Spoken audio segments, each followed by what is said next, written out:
Today bears great news for A2 licensed riders as Triumph have announced an updated 2020 version of their A2 compliant Street Triple S, and it's got a bit more affordable with a price drop too. So in today's video we're going to take a look at what's new for this year. The 2020 Street Triple S A2 uses the same 660cc triple as the previous year model, which is of course a reduction in capacity versus the 765 used in the full licensed Street Triples.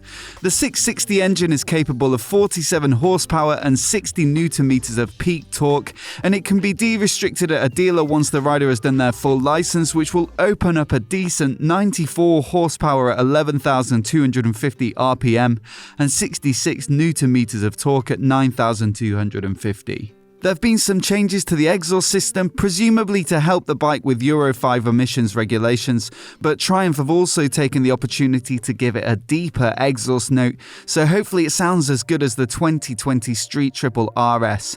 I rode that bike on the press launch and it sounded so good that it doesn't really need an aftermarket exhaust fitting.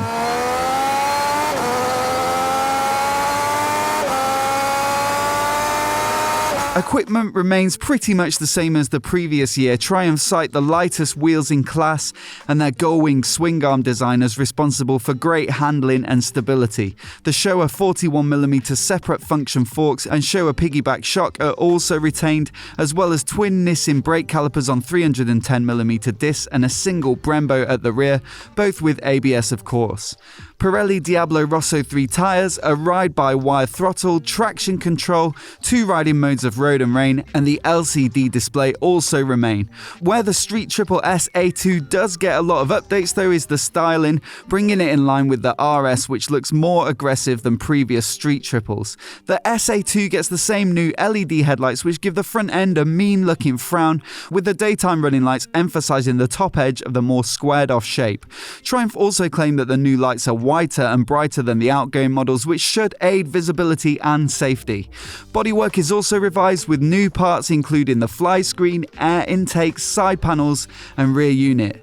The mirrors have also been redesigned to be more angular, although this model doesn't get the bar ends of the RS. Those mirrors are excellent, they're positioned so far out wide and have a decent surface area, so they provide awesome visibility directly behind you. Although the SA2's mirrors are mounted on a traditional stalk, they're a similar shape, so I'd expect them to be decent too. Lastly, the 2020 bike is available in one colour scheme of white with red and black graphics. I reckon this looks more premium than the flat red or black options of the last model, although if you don't like white then you might feel a little bit limited. It can be harder to keep it looking clean, but personally I think it's worth the effort as the colour scheme elevates the look of this bike.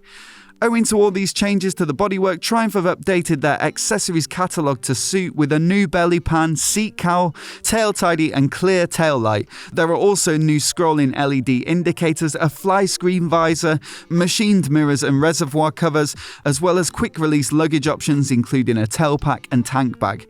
Lastly, there are performance mods like their shift assist quick shifter, an arrow exhaust and adjustable levers on offer. In a time where bike prices seem to be creeping up and up, it's refreshing to see Triumph reduce the price of the Street Triple S A2 by a couple of £100. The last version came in at £8,100, but for 2020 you'll be able to pick one up for £7,900. Triumph seem to be keeping their prices competitive as the updated Street Triple RS maintained the same price for 2020.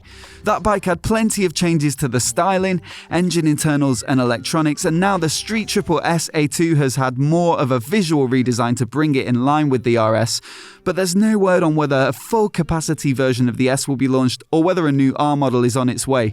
As soon as I hear anything I'll be sure to let you know, so if you're new here and you want to keep up to date with all of the new bike announcements throughout 2020, be sure to hit subscribe and I'll see you in the next video.